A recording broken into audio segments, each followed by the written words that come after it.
Hello everyone, welcome back to R&J Fix. I'm R. And I'm Jay. Today we will be replacing the cabin air filter in a 2008 to 2020 Honda Fit.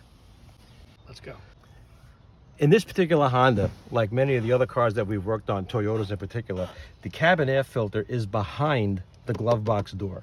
So to do that, we have to get the glove box door out of the way. Now, one of the things that I recommend is take all your stuff out of the glove box door. It's more important with certain cars than others. This one, not so much, but I took everything out. The way the glove box door mounts is there is a small snap-on hinge at the bottom that the door rotates on, and then to prevent the door from overextending, there are pins that are molded into the side of the glove box door that go this way that actually catch on the back of the dashboard face in order to keep it from overextending. Well, in this case, we want to overextend it. So to overextend it, what we're going to do is we're going to squeeze the side of the doors in just to get these pins past the stop on the back of the dashboard. The other thing is, due to the limited space, I would recommend in this case we take this door off. It's just a snap pin at the bottom. So just grab the door, give it a small tug up, and it pops right out. And you can see these are the hinges that we just snapped off. Now, if we look inside, we can see here is our cabin air filter. This is the access door right here where my fingers are. There are two pins, two brackets on the side that we're going to squeeze together, and when we squeeze those, this door comes right out. What we did was we squeezed these. Now notice this has an up with an arrow on it. Then we're going to reach in and just pull the filter itself out. Now here's the difference between the 2008 to 2013 compared to the 2014 to 2020. The 2014 to 2020, there is a filter.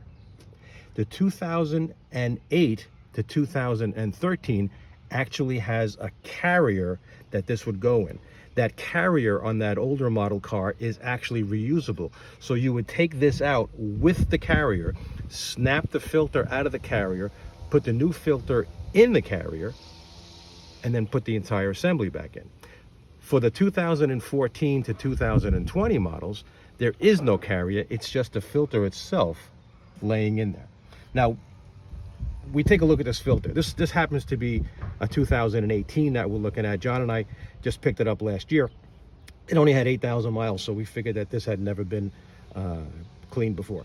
One of the things that we can readily see, it came out this way, and we see all the debris in the top. So that tells us that we know the airflow goes this way and out like that. The other thing that we can see is if we rotate this, we see that it actually has arrows on the original that says airflow down, so that we know the air goes in this way and comes out that way. Now that's going to be significant for us because when we put our new filter back in, we're going to want to marry that same direction. So if we look at our new filter, it actually has an arrow for airflow. So we know this wants to go in this way. You may also notice that this filter is a little gray. A lot of times we're comfortable with seeing them white. It's gray because this has activated charcoal embedded in the filter to help freshen the air a little bit before it comes in. So all we're going to do is take this filter and we're going to slide it right back into its channel. Now, it's a little deceiving. If you look at this, you notice that off the top of our head, it looks like a square, but it's actually not a square. It's actually a rectangle.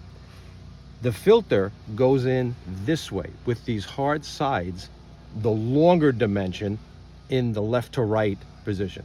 If we put it in that way, it wouldn't fit right. It'll rock and it may stick out too much. So we want to make sure that when we put it in, we put it in the orientation of the larger diameter going left to right. And of course, airflow pointing down. And all we do is slide that right back in to its house. We then take our cover, which we know the cover has an up on it. We put the cover in place. Now listen for it. Did you hear that snap? That was those two pins, those two squeeze pins that I showed you before, locking into place. And that's it. We put the glove box door back on. the way that we're going to put the glove box door on is we're going to engage these two snap hinges down at the bottom, right in this axle right here, those hinge axles. We press until it locks in. Once again, listen for it. You hear that? It's snapped in. We then just rotate the door up, small squeeze, we're in and done. This is a 10-minute job at best. It's very easy to do. Thank you so much for coming with us, guys. Don't forget to leave us a like and maybe subscribe to see what we get up to next time.